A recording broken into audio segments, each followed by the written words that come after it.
Гэхдээ миний хүү одоо аав нь те чиний идж байгаа хоолны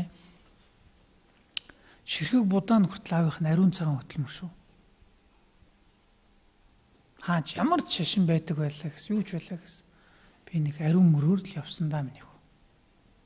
Энэ өөрөө их ийм үнэлэмжийг, үүнийг бахархах сэтгэлийг л төрүүлэх хэрэгтэй юм л да. Нэг ч дурддаг. Аль сэргэлэн цовоо яасан ийсэн тэр зүв гэхдээ тэрнээс илүү үнэтэй зүйл чинь ариун сэтгэл байхгүй. Тэгтэл мараг тэрийг буруутгах шүү дээ. Чи тэнэг юм хар багаас нь эхлээл чи энтэй үерхэд байгаа. За тэгэл хуураг дуу за яг үз. Муу санааг л заадаг. Ариун сэтгэл бусдыг итгэх бүгдийг нь аав ээж нурааж байдаг.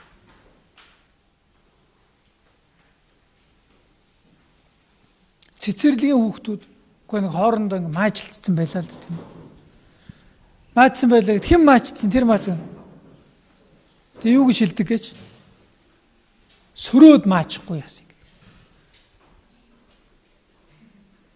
Би чи жанглийн хуульчтай тийм. Жанглийн хуул. Маажилцал нөө Монгол хэвэндэл ах нь шүү. Аав нь орог танаа хүүхд цоож гэж баярлах янзтай. Үгүй чинь мэдэхгүй гэх юм л та. Тэр зодоонтой бариатай айхтар үе чи би өөрөө туулсан. Эрсдэл байдаг аахгүй. Асар их эрсдэл байдаг. Тэр мундаг атман эрсдэл айгүй өндөр байдаг. Хичнээн мундаг атман байлаа гэхэд нэг тэнгэн гарч ирэл араас нь хутгалчих болдог л аахгүй юу. Би тэр хүүхдийг мундаг зодтолдог болгоод юм уу бусдыг дээрлэхдэг хэрэггүй. Би хүүхдээ урт удаан наслаасаа эрсдэл болгоноос хол байгаас би биенээ хүндэлдэг 50 сайхан нийгэм байхасаа л яг үнийг л хүсэж байна. Сөрөөд маажилцаасаа гэж би бодохгүй. Би зүгээр ингээд үр хүүхдийнхээ ирээдүйд хүн болгон санаа зовно. Өвлүүлэх юм. Надаас хойш аз жаргалтай 50 амьдралыг нь өөрийнхөө төвшөнд би өөрөөс шалтгаалах тийм ээ чадлынхаа ирээр би болгоод хүүхийг бодно. Материалыг төвшин тийм ээ айлхаар баян тас. Гэхдээ хичнээн хэд мөнгө байлаа гэсэн та тэнэг хүүхэд бол юу ч хөл магадгүй тэр хэд хөрөнгөн тэр хүнийг бүр муу зүйлүү хөтлөх шалтгаан болчих болдог. Боловсрол олохыг хичээд боловсрал. Мөн л дөө нийгэм яаж солигдлоо гэсэн тэр боловсрлоороо өөрийгөө тийжээх.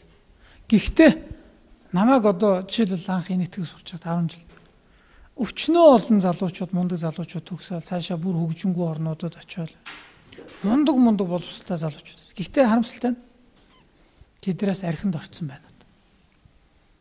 Авилгал хэл ахуул аваа шоронд орцсон. Магадгүй одоо өдөрдох төвшөнд гэхдээ хамгийн муу мухай юм хийдэг хүмүүс байна шүү дээ. Ховор нандин боловсролыг олцсон мөртлөөсөө тэр улс орон бусдыг бодох хүндлэх тэр бодлоос илүүтэйгээр өөрийгөө бодоод байна л да. Тэгэхээр